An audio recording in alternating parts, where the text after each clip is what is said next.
Welcome back to Duroc Academy. So this series is about a beginner course for the Forex learners who are new to Forex. The first question that you will have in your mind is, what is Forex? And immediately you will have another question, why should I trade Forex? Yeah. So these two are the questions that will immediately come into your mind as soon as you think about trading in Forex. Yeah. So what is Forex? So Forex or FX or foreign exchange, currency market, it all means the same. So these are various different names that is given for Forex market. Yeah. So Forex is nothing but as simple as exchange of currency. So you're going to buy one currency using another currency. So that's Forex. So this can happen between two individuals, it can happen between two institutions, it can happen between two banks.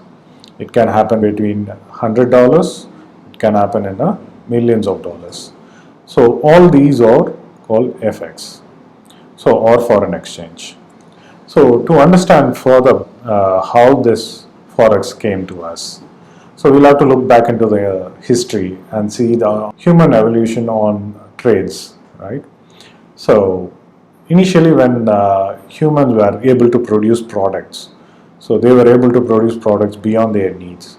And they were in need of many other products which they did not produce. Then started the trading, right? So for example, a farmer who is able to cultivate crops and yield grains out of it. On the other hand, there is a potter who creates vessels, containers, pots, and various other utility items. So now the farmer needs to sell his grains and needs some vessels or containers where he can store his grain. And on the other hand, the potter, he needs food. So he will sell the vessels and containers in exchange for food that he can get. So now let's say these two guys are willing to exchange their product. So the farmer gives a sack of grain, the potter gives a container where the farmer can store his grains. So now ultimately there is an exchange of products. So we can even call it as a trade. So that has happened between a farmer and a trader. As we are humans, we constantly keep evolving. So there is always a challenge on every time we evolve. So the first challenge is, now I have produced a product which I need to sell to somebody in return, which product I want to have, right? So I find a person who is having a product that I wish to buy, but in turn that person is not interested to buy the product that I have. So what happens? So the demand and supply doesn't match. So you need something, a common medium in between, which can help you to complete this transaction. That is something, currency. Currency is something which will mediate between two products. So the advantage of the currency is you can buy any product without giving any other products in exchange, so which neglects or removes the problem of where the buyer is not interested on a particular product to buy, but he is interested in to sell his product. So you can pay using the currency and get the product. And also you can buy whatever quantity you want. So these are the advantages when currency came in to the picture, right? So what happens? Now the trade is much more easier. You can have a product against a currency. Okay. Now again, the next level of challenge for us. Now since we started growing, we were able to cross beyond boundaries. So the global trade started coming in. So where people were able to go across different country and sell their products. Now, even though people wanted to buy your product, but the currency that they have is not our currency. So what happens as a buyer is, like, you have to first buy the currency of that particular product origin and then pay that product using the local currency of that product origin. So there are two steps.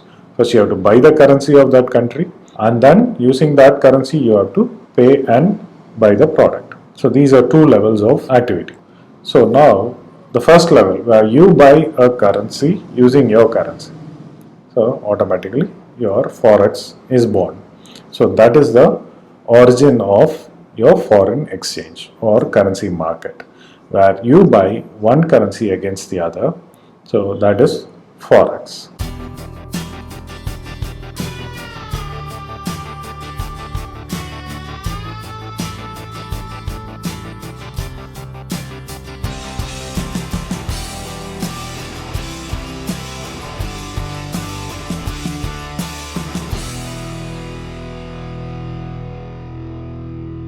Okay, we saw the past about the forex market. Now let's see the current forex market situation. Who are the participants of the forex market? So the first participant is you or me. So I could buy a product from an online portal where the seller is from any part of the world where he is not from my home country. So what do? I pay through my credit or debit card. So my bank debits my home currency, converts into the foreign currency of the seller, and then pays to the seller. So there's a forex involved. A lot of people work in different countries away from their home country. So they would like to transfer a part of their salary towards their home maintenance.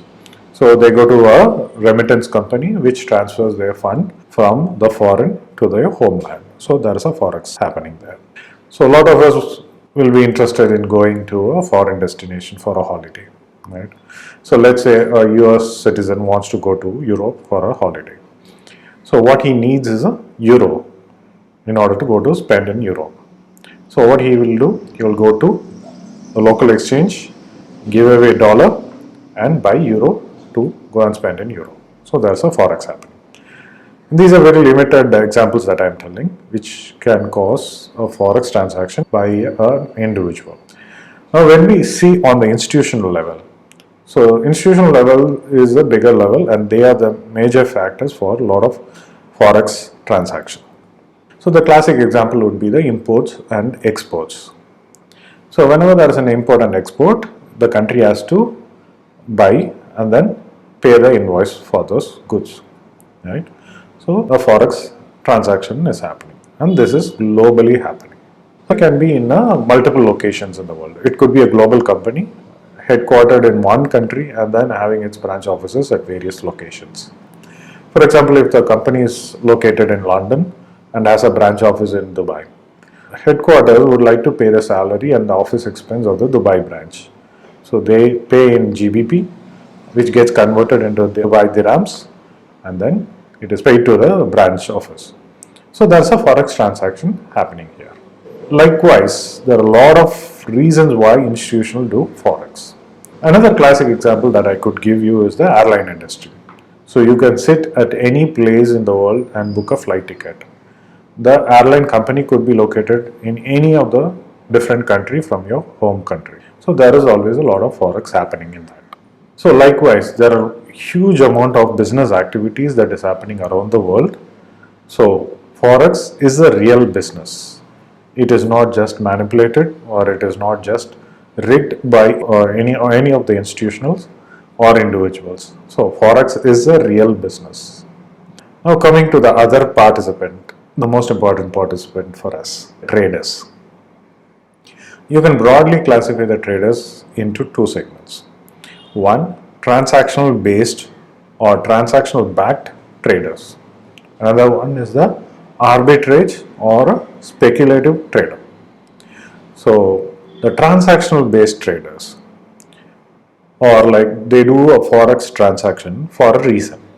Okay, so let's say there is a UK company which has imported or bought a product from a US company and received an invoice from the US company in US dollars. Now the UK company has to pay to the US company. So the UK company goes to the bank and asks the bank to pay to the US company. So the bank goes to the market, buys the US dollar and pays the US client. So there is a forex transaction done. So this transaction is done because it is backed by a client's activity or a transaction. So this is called transactional based trading. On the other side, the speculative or the arbitrage traders. who are trading in the market just to make profit based on the market movement. Sell at high, buy at low, or buy at low, sell at high, making a profit.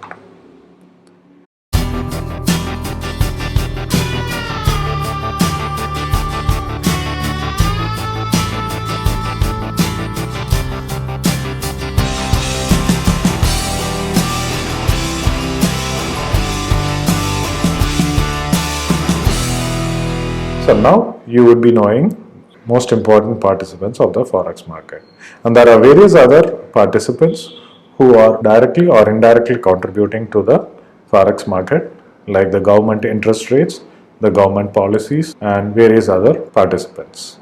We will have a separate video and a complete discussion about the various participants in the forex market in perspective of trading in the later session. So the next point that you have to be aware of forex market is a OTC market.